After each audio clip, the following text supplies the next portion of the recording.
Saya masih ingat cuplikan firman Tuhan beberapa minggu yang lalu yang saya sampaikan di tengah-tengah kita. Salah satu ciri eklesia, mereka, gaya hidup mereka berkenan bagi Tuhan dan berkenan bagi sesama. Akibat dari eklesia, Alkitab mengatakan kepada kita, setiap hari Tuhan menambahkan jiwa-jiwa kepada mereka. Saudara, ini adalah kerinduan kita bersama. Bukan saja di tempat ini, tetapi di seluruh di mana firman Tuhan diberitakan, kita rindu ada jiwa-jiwa yang dimenangkan. Amin. Dan pada sore hari ini, Bapak Ibu Saudaraku yang dikasihi Tuhan, kita akan tidak boleh keluar dari topik minggu-minggu kita di bulan Juli. Dan saya menerima saudara bahwa titik ataupun inti dari setiap ibadah kita di Juli 2022 adalah berfokus kepada Kristus. Pekerjaan kita hari ini atau topik firman Tuhan hari ini, pekerjaan yang berfokus kepada Kristus. Di minggu pertama dan kedua tetap fokus kepada Kristus. Dan saudaraku, jikalau ini menjadi bagian dari kehidupan semua umat Tuhan, maka tidak akan ada pernah orang kecewa di dalam gereja. Kalau seluruh umat Tuhan, seluruh kegiatan kita, aktivitas kita berfokus kepada Kristus, maka tidak akan ada hal-hal yang membuat kita gontok-gontokan. Karena di sini pun kita ada karena fokus kita mensyukuri segala kebaikan Tuhan. Dan saat ini saudaraku yang dikasihi oleh Tuhan, saya mengajak kita membuka beberapa ayat firman Tuhan. Bagaimana kita bekerja yang berfokus kepada Kristus, atau Kristus adalah fokus dari pekerjaan kita, saudara-saudara.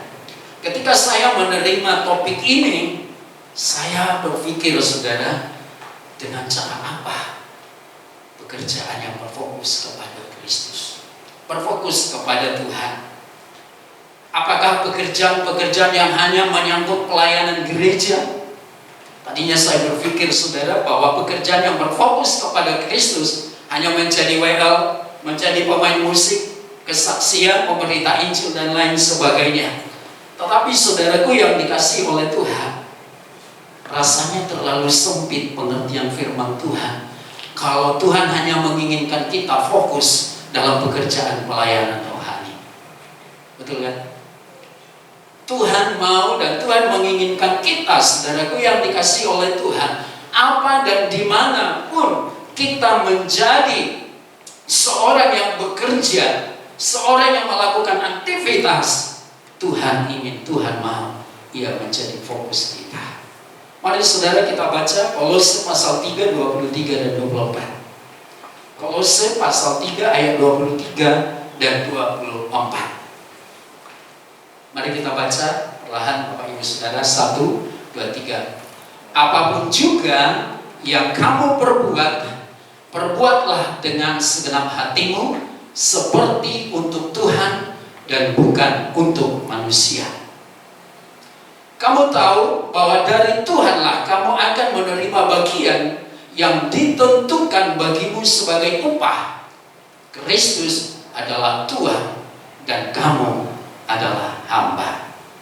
Saudara-saudaraku yang dikasihi oleh Tuhan, sekali lagi topik firman Tuhan di minggu ketiga di dalam gereja kita, yaitu Kristus adalah fokus dari pekerjaan kita. Dan ketika saya menemukan ayat ini, saudaraku yang dikasihi oleh Tuhan, maka sungguh-sungguh bahwa saudara dan saya yang siap menjadikan Kristus menjadi Tuhan bagi kita, kita betul-betul harus menjadikan dia fokus. dari semua kegiatan kita. Sering kita mendengar saudara di dalam atau di kalangan orang Kristen begini, pekerjaan itu ada dua, pekerjaan sekuler atau bisnis yang sejenisnya, ini dikerjakan oleh orang-orang bisnis. Ini dikerjakan oleh, katakanlah, jemaat. Kalau seperti itu gak boleh ada pendeta yang bisnis. Artinya bukan seperti itu pengertiannya, ya. Kemudian yang kedua saudara, kita juga sering mendengar pekerjaan rohani. Dan banyak orang mengatakan pekerjaan rohani itu, pekerjaan gereja itu bagiannya pendeta, bagiannya pemain musik, bagiannya pemimpin komsel, bagiannya siapa lagi? Majelis. Dan kalau begitu jemaat tidak boleh melayani dong, tidak boleh bekerja dalam gereja dong. Nah, artinya kita sepakat bukan seperti itu yang Tuhan mau untuk kita memahami sebuah pekerjaan. Tetapi saya mau mengatakan kepada kita saudara bahwa apapun yang menjadi pekerjaan kita, apakah kita seorang pemain musik, apakah kita seorang pekabar Injil, majelis, pendeta, ataupun pemimpin-pemimpin kelompok sel, ataupun kita adalah seorang bisnismen, apakah kita seorang pengusaha, saya mau mengatakan kepada kita bahwa tema minggu hari ini kepada kita sangat-sangat luar biasa. Bagaimana kita menghadirkan Tuhan dalam pekerjaan kita sehingga dia menjadi pusat, dia menjadi bagian yang kita muliakan di dalam pekerjaan itu.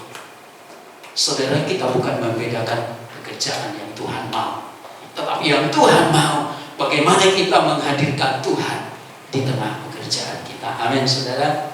Inilah yang Tuhan mau Bapak Ibu Saudara. Bagaimana kita menghadirkan Tuhan dalam pekerjaan kita, dalam aktivitas kita, dalam pelayanan kita.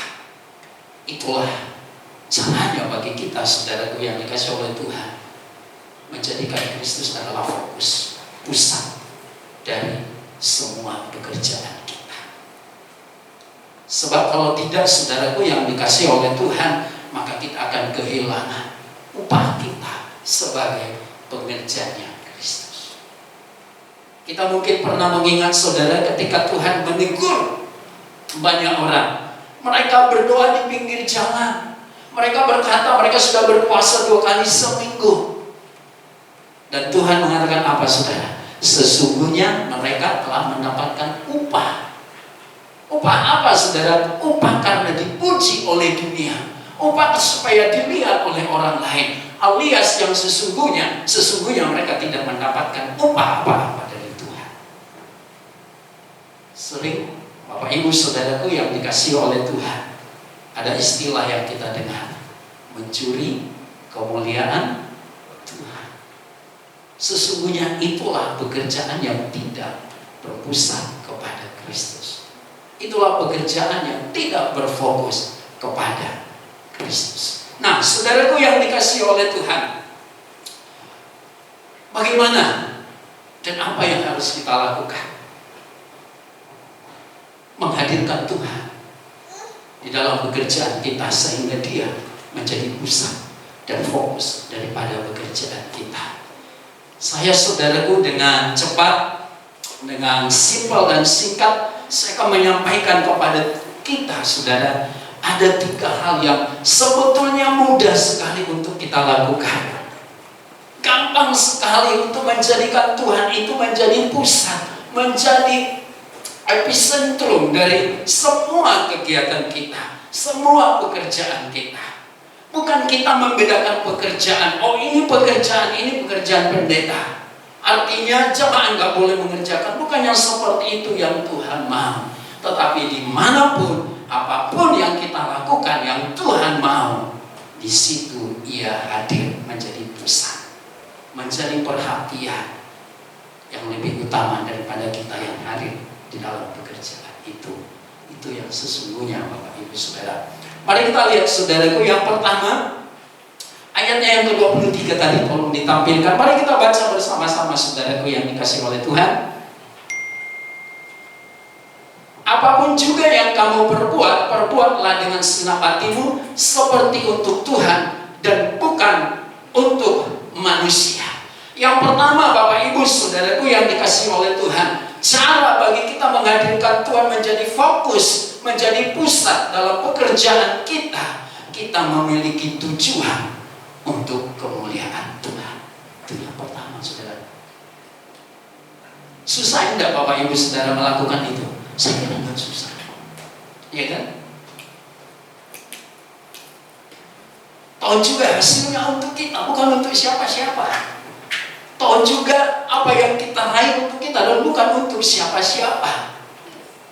Tetapi banyak orang Bapak Ibu saudaraku yang dikasihi oleh Tuhan melakukan sebuah pekerjaan untuk diri, fokus untuk diri, ya, tertuju untuk diri. Maka ada banyak orang saudaraku melakukan pekerjaan itu karena ingin memenangkan sebuah persaingan. Ingin memenangkan sebuah persaingan supaya ia terlihat lebih berhasil, supaya ia terlihat lebih mampu daripada orang lain. Itu sering terjadi Bapak Ibu Saudara, walaupun itu tidak pernah diungkapkan. Benar kan Bapak Ibu Saudara? Orang memang tidak mengungkapkan, tetapi tidak sedikit orang Bapak Ibu Saudara menerima sebuah pekerjaan, menerima sebuah jabatan, menerima sebuah tanggung jawab karena ingin tampil bahwa dia lebih bisa daripada orang itu. Saudara itu dalam hal ini yang fokusnya siapa? Yang pusatnya siapa Bapak Ibu Saudara? Adalah diri sendiri. Dan saya begitu yakin saudara, ketika keadaannya yang sedemikian itu yang menjadi dasar kita ada dalam sebuah tanggung jawab, kita ada dalam sebuah pekerjaan, rasa bosan akan segera menghampiri. Itu pasti. Kejenuhan akan menghampiri. Rasa percuma melakukan pekerjaan itu akan ada. Dan bahkan penghakiman di dalam hati dan di dalam pikiran kita tentang orang lain akan muncul. Lakukanlah, perbuatlah dengan segenap hatimu seperti untuk Tuhan dan bukan untuk dirimu. Fokusnya, tujuan kita melakukan, menerima pekerjaan itu adalah untuk Tuhan. Dan kalau itu yang menjadi tujuan kita Bapak Ibu Saudara, maka tidak ada sesuatu yang bisa menghalangi kita untuk berbuat yang baik, berbuat yang melakukan yang berkenan kepada Tuhan. Saudara pernah baca Amsal 3 ayat 9 dan 10? Pernah baca saudara? Belum pernah? Yang pernah baca Amsal 3 ayat 9 dan 10? Belum pernah ya? Kita baca bareng-bareng ya. Kita baca bareng-bareng ya. Mari kita baca 1, 2, 3. Muliakanlah Tuhan dengan hartamu dan dengan hasil pertama dari segala penghasilanmu. Maka lumbung-lumbungmu akan diisi penuh sampai melimpah-limpah, dan bejana pemerahanmu akan meluap dengan air buah anggurnya. Saudaraku, siapa yang mau ayat ini? Saya angkat tangan dengan jari 5. Karena mengandung janji ketika kita menjadikan Kristus dan Tuhan kita menjadi fokus dari sebuah pekerjaan, dan yang mampu melakukan ini saudara hanyalah orang-orang yang berangkat atau yang didasari dengan tujuan untuk Tuhan. Ada istilah kami dulu Bapak Ibu Saudara, karena dulu kami melayani di Terang. Seorang sahabat dia bilang begini, bro, puji Tuhan. Kenapa bro? Ya luar biasa. Apa bro? Tambah penasaran kita kan. Namanya keajaiban Tuhan, keluar biasaan Tuhan. Tambah penasaran kan, kita ingin tahu, ingin mendengar. Lalu dia bilang begini, luar biasa, jemaat setia bro. Amin. Langsung kita aminkan. Jemaat setia bro, jual ayam bro, perpuluhannya nyampe bro. Amin, kita bilang seperti itu. Apapun yang dijual bro, pastorin pasti menikmati bro. Mereka memberi, mereka mempersembahkan persembahannya, dan mereka mengembalikan bagian Tuhan ke perbendaharaan gereja. Puji Tuhan, kita bilang. Cuma satu bro, kalau panen sawit gak ada yang mau berbuah. Terus guyonan kami berlanjut, saudara. Kenapa ya jual ayam buahannya sampai? Kenapa ya jual ternak perpuluhannya sampai? Tapi kalau jual sawit perpuluhannya gak nyampe. Saudaraku yang dikasih oleh Tuhan, ini sebetulnya guyonan tetapi serius.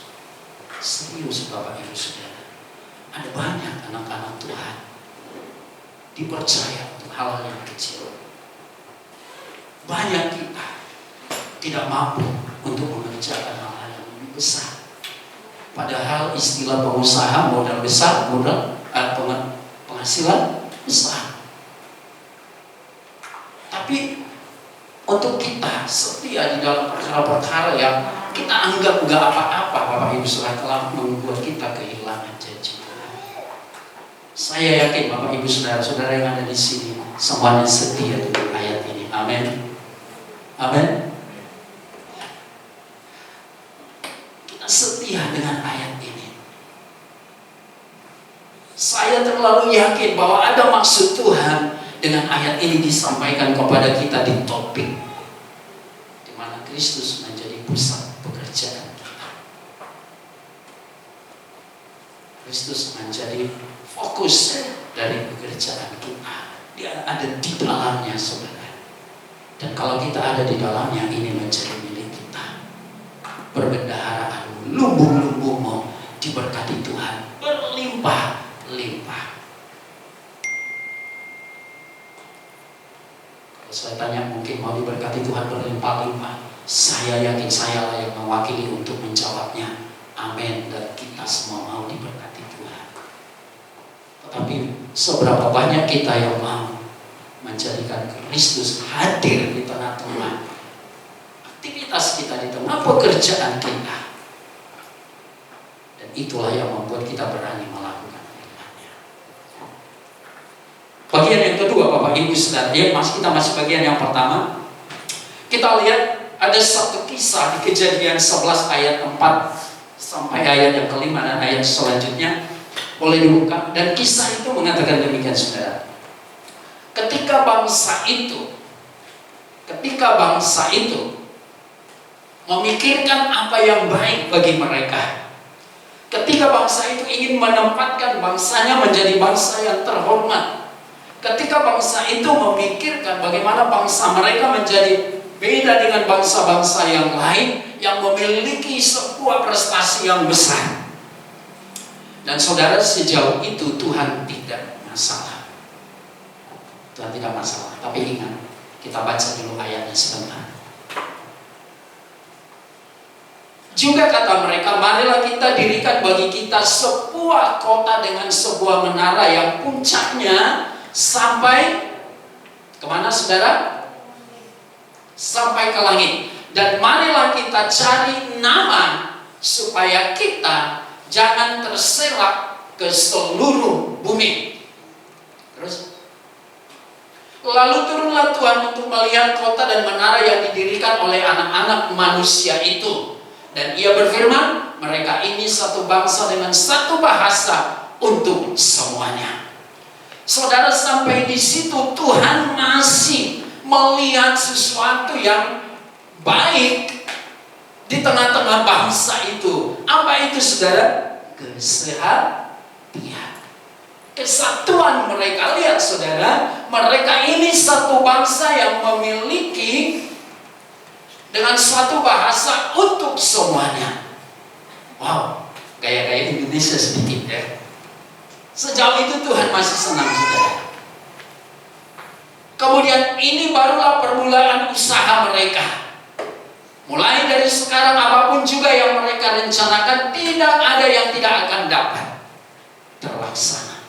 Saudara lihat betapa Tuhan mengagumi sebuah kesolehan, betapa Tuhan mengagumi sebuah kebersamaan, kesehatian. Sampai-sampai dikatakan kalau mereka semua terus seperti ini, apa saja yang mereka lakukan pasti dapat. Ini luar biasa, saudara. Pasti bisa. Gereja yang bersatu, gereja yang memiliki unity, Tuhan pasti mengagumi. Dan Dia akan melakukan sesuai firman-Nya. Apa saja yang mereka lakukan pasti bisa. Tapi yang menjadi persoalan, coba ayat berikutnya. Baik, kita lihat. Baiklah kita turun dan mengacau balaukan di sana bahasa mereka, sehingga mereka tidak mengerti lagi bahasa masing-masing. Kenapa ayat ini keluar, saudara? Karena di ayat yang sebelumnya kita melihat, marilah kita mencari nama. Mulai mereka fokus kepada dirinya. Mereka mulai fokus kepada hanya bangsanya. Lalu apa yang Tuhan katakan? Gak boleh. Gak boleh. Ayat yang ke-7, baiklah kita turun. Tuhan berfirman, baiklah kita turun dan mengacau balaukan di sana bahasa mereka, sehingga mereka tidak mengerti lagi bahasa masing-masing. Ini yang menjadi pertanda bahwa pekerjaan yang tidak berfokus kepada kemuliaan Tuhan, tanggung jawab yang kita terima dengan niat untuk mencari nama, hati-hati Bapak Ibu Saudara. Oh, bangsa yang besar, Tuhan juga gak boleh. Orang iso. Lalu apa yang Tuhan katakan? Baiklah kita turun, kita akan mengacaukan bahasa mereka. Lalu apa yang terjadi, saudara? Para pekerja, tolong bawa ke sini skop. Yang dibawa apa, saudara? Pongki. Tolong bawa ke sini batu. Yang dibawa air. Tolong bawa ke sini palu. Yang dibawa apa? Jantung. Tolong bawa ke sini gergaji. Yang dibawa apa? Tanah liat. Saudaraku, kekacauan terjadi. Kekacauan terjadi. Tuhan tidak mengatakan ini akan saya lumpuhkan sekarang. Tetapi Tuhan mengatakan baiklah kita mengacaukan bahasa mereka. Bahasa mereka yang bersatu, yang sempat dilihat oleh Tuhan, yang menjadi dasar mereka untuk bisa melakukan apa saja. Lalu Tuhan gak boleh. Demikianlah mereka diserahkan Tuhan dari situ ke seluruh bumi. Dan mereka berhenti mendirikan kota itu.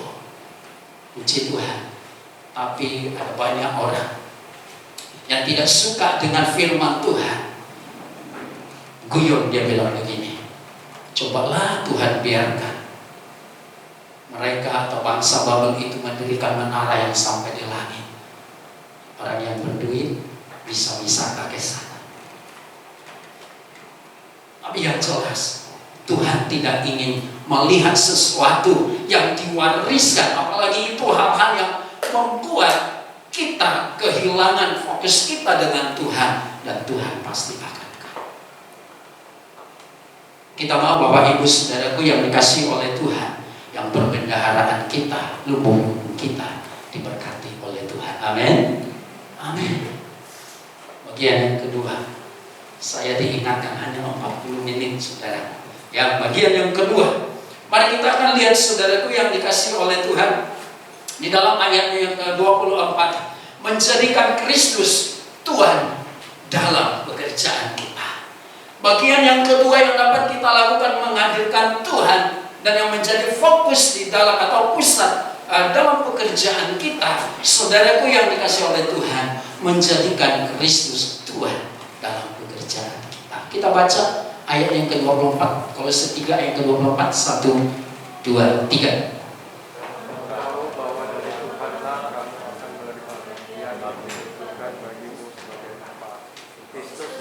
Tuhan dan kamu hamba-Nya. Kita baca kencang Bapak Ibu Saudara. Kencang. 1, 2, 3. Kamu tahu bahwa dari Tuhanlah kamu akan menerima bagian yang ditentukan bagimu sebagai upah. Kristus adalah Tuhan dan kamu adalah hamba. Kita melakukan pekerjaan pelayanan kita. Kita melakukan tanggung jawab kita karena kita adalah seorang hamba. Pemain musik melakukan pelayanannya dengan baik. Haruslah tahu ini karena engkau adalah hamba.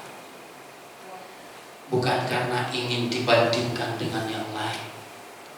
Saudara pemain WL singers di dalam pelayanan, ingat, saudaraku adalah orang atau hamba yang Tuhan percayakan di sana, bukan untuk dibandingkan dengan yang lain. Oh, indah sekali Bapak Ibu Saudara.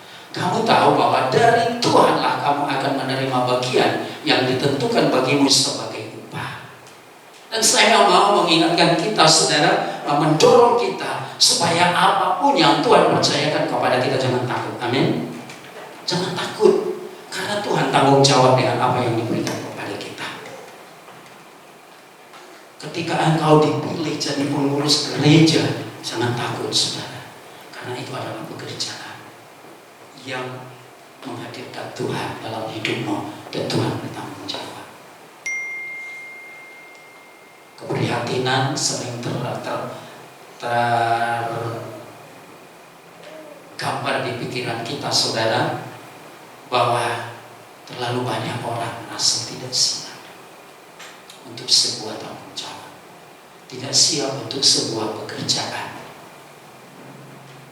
Biarlah itu pekerjaan para majelis, biarlah itu adalah pekerjaan pendeta, biarlah itu adalah pekerjaan orang-orang yang ada di gereja. Saudaraku yang dikasihi oleh Tuhan, saya sangat respect dengan ayat ini.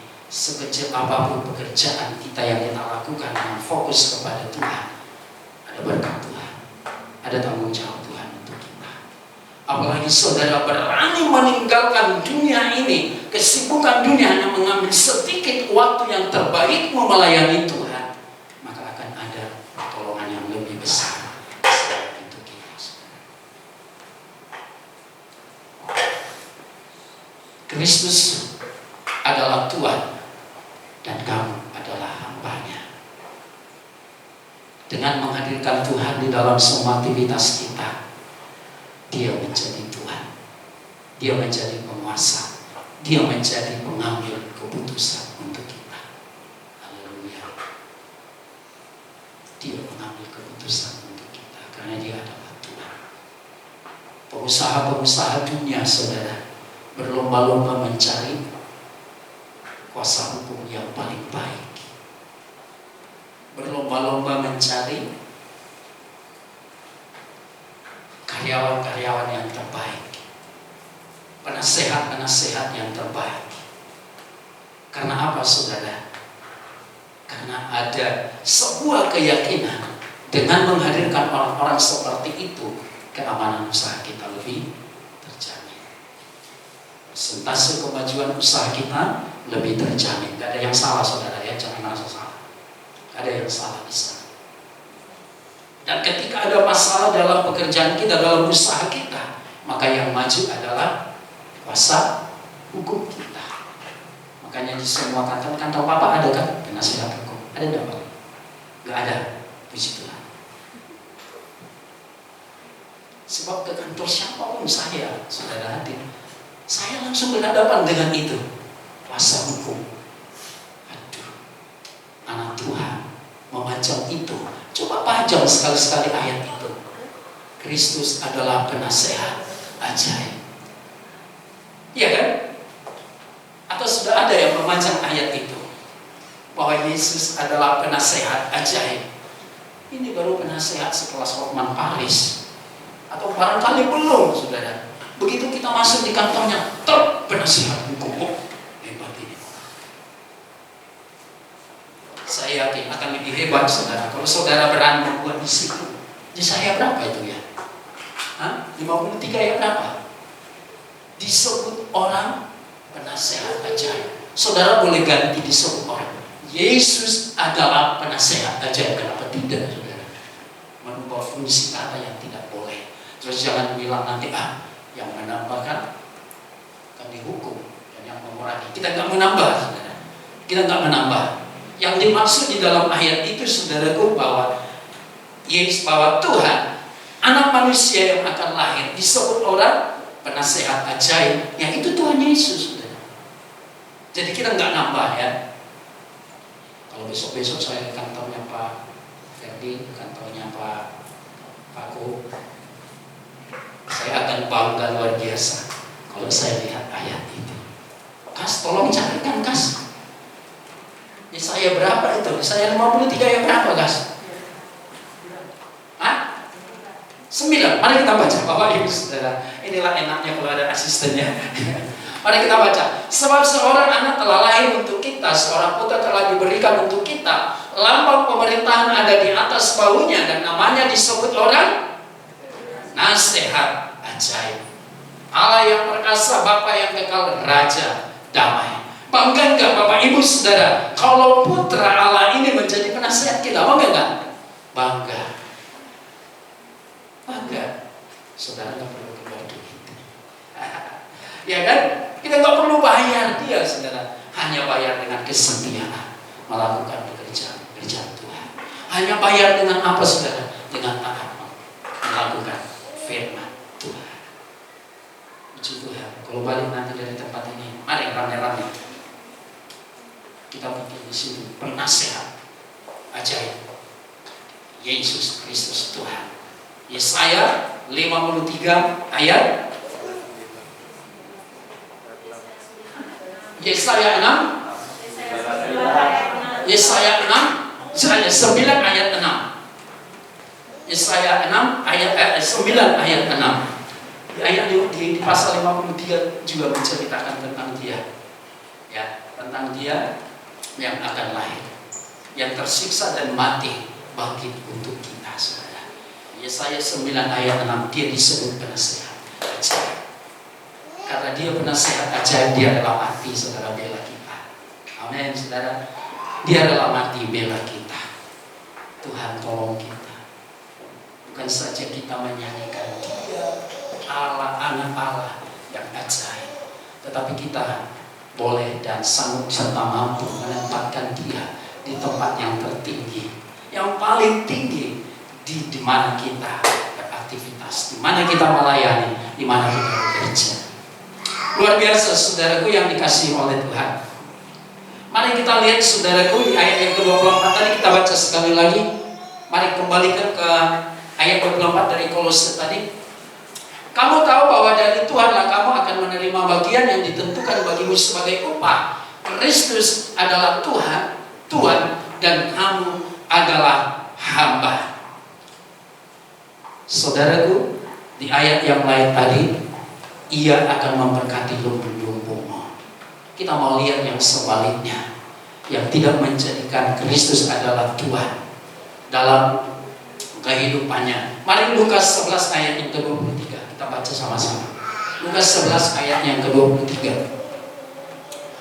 Siapa tidak bersama aku, perhatikan saudara, siapa tidak bersama aku, ia melawan aku, dan siapa tidak mengumpulkan bersama aku, ia mencerai beraikan.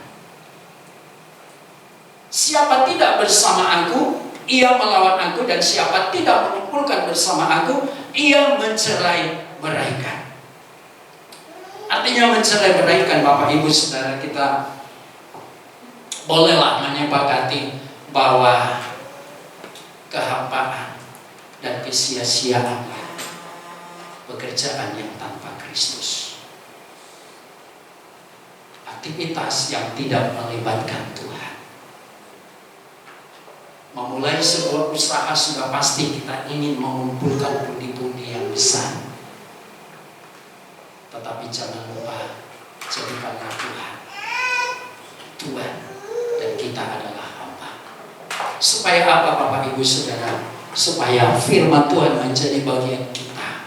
Kita mengumpulkan bersama-sama dengan Tuhan. Tadi saya ngobrol dengan istri saya waktu sore sambil minum teh. Dia bilang sama saya, "Pak, si Anu itu ternyata Pak tertipu." Saya bilang, "Tertipu oleh apa?" "Tertipu arisan online." Saudara, ini sesuatu yang tidak jelas, tapi kenapa orang bisa percaya gitu ya? Sesuatu yang tidak jelas, tapi orang bisa menerimanya, saudara. Lalu saya bilang, tahu dari mana? "Iya Pak, kemarin kami ngobrol dengan keluarga dekat bahwa dia kehilangan banyak uang Pak, karena mengikuti arisan online." Saudara, ada yang ikut arisan online berhenti, hanya menunggu waktunya saudara akan kehilangan. Hanya menunggu waktunya.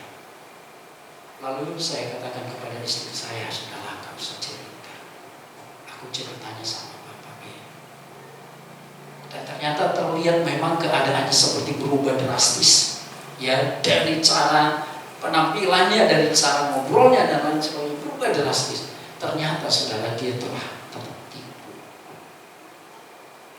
Saya yakin anak-anak Tuhan yang punya penasehat ajaib itu tidak akan mengikuti hal-hal yang tidak jelas. Ya, tidak akan mengikuti hal-hal yang tidak jelas. Tanyalah penasehat ajaib itu, boleh enggak Tuhan ini? Saya yakin Tuhan akan bicara di hati kita. Jangan anakku, sebab dia punya tanggung jawab untuk anak-anaknya, untuk memberkati lumbung-lumbungnya. Tuhan juga sedih kalau anak-anak Tuhan diberkati. Tuhan juga sedih kalau melihat perbendaharaan kita, melihat keluarga kita, melihat usaha kita terseok. Saya yakin Tuhan sedih. Tetapi Tuhan tidak lepas dari sebuah proses untuk membawa kita menikmati lumbung-lumbungnya diberkati oleh Tuhan. Sebagaimana tema firman Tuhan hari ini, mari kita tempatkan Tuhan di tengah-tengah usaha kita, menjadi fokus, menjadi pusat dari pekerjaan kita. Sedikit lagi Bapak Ibu Saudaraku yang dikasihi oleh Tuhan. Lukas 11 ayat yang ke-23 sekali lagi. "Siapa tidak bersama aku, ia melawan aku, dan siapa tidak mengumpulkan bersama aku, ia mencerai-beraikan." Bagian yang ketiga, saudara. Bagaimana kita menempatkan Tuhan menjadi fokus, menjadi pusat dari semua aktivitas kita, dari semua pelayanan kita, dari semua pekerjaan kita. Bagian yang ketiga, saudaraku yang dikasihi oleh Tuhan, melakukan pekerjaan kita dengan sungguh-sungguh, dengan kesetiaan kepada Tuhan. Coba kembali ke ayat yang ke-23. Lukas, Kolose tadi ayat 23. "Apapun juga yang kamu perbuat, perbuatlah dengan segenap hati, seperti untuk Tuhan dan bukan untuk manusia." Melakukan dengan segenap hati. Kalau kita artikan kembali dengan segenap hati, yaitu adalah kesungguh-sungguhan yang disertai dengan kesetiaan. Pelayanan yang sungguh-sungguh bukan berarti Bapak Ibu Saudaraku hasilnya harus yang seperti kita mau, seperti yang kita lihat baru dikatakan sungguh-sungguh. Tidak. Kesungguhan itu hanya ada di hati kita. Kesetiaan itu hanya ada di hati kita. Soal Dia memberi upah kepada kita adalah bagian Kristus. Amin. Itu sebabnya kita sering dengan lakukan bagian kita, dan selebihnya bagian Tuhan. Kerjakan bagian kita, selebihnya bagian Tuhan. Ingat apa kata Yesus tentang terhadap orang-orang yang tidak segenap hati melakukan pekerjaannya, melakukan tanggung jawabnya, melakukan rutinitasnya, saudara.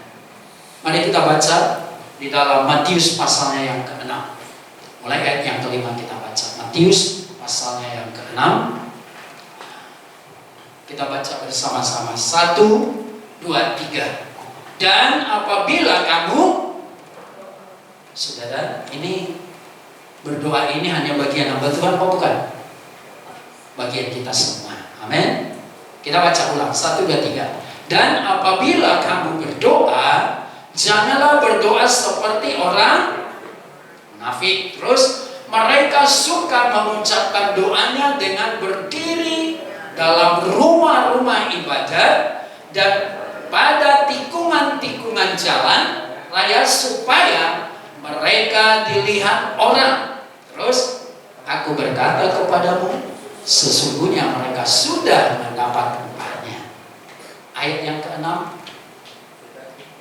Tetapi jika engkau berdoa, masuklah ke dalam kamarmu, tutuplah pintu dan berdoalah kepada Bapamu yang ada di tempat tersembunyi. Maka Bapamu yang melihat yang tersembunyi akan membalasnya kepadamu. Terus ayat yang ke-6.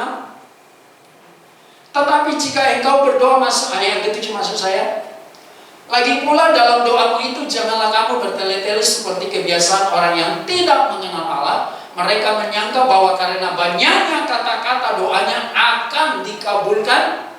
Terus, jadi janganlah kamu seperti mereka, karena Bapamu mengetahui apa yang kamu perlukan sebelum kamu minta kepadanya. Masih ada mungkin ayat yang ke-9, coba.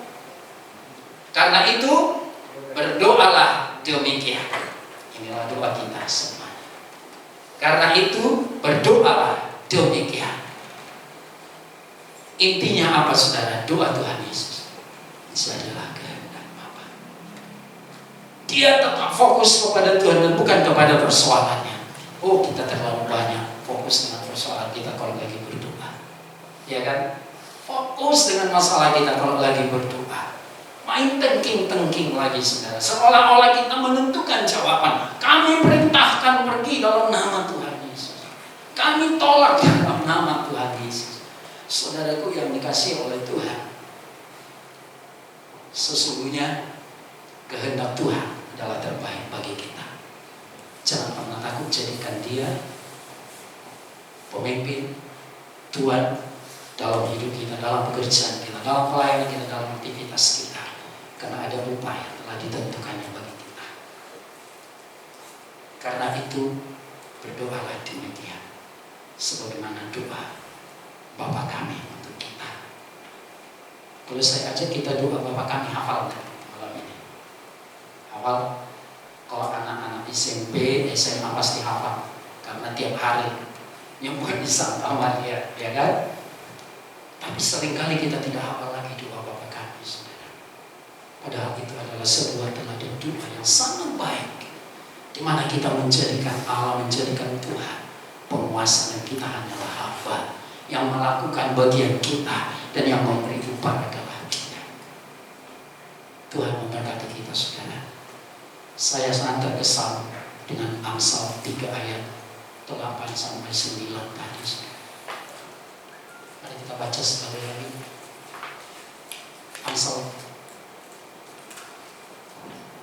mulai ayat yang sebelumnya dulu, ayat yang ke-5 dulu lah, supaya kita enak. Ayat yang ke-5 mulai. 1 dan 3 kita baca Bapak Ibu Saudara.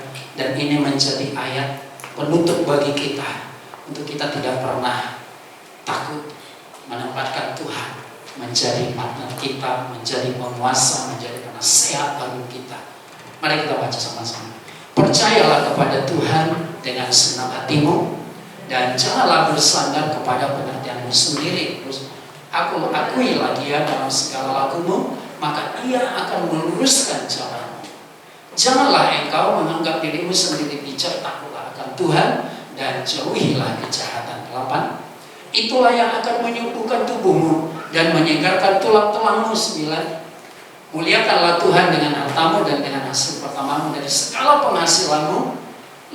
Maka lumbung-lumbungmu akan diisi penuh sampai melimpah-limpah, dan bejana pemerahanmu akan meluap dengan air buah anggur. Ini adalah doa kita supaya Tuhan memberkati kita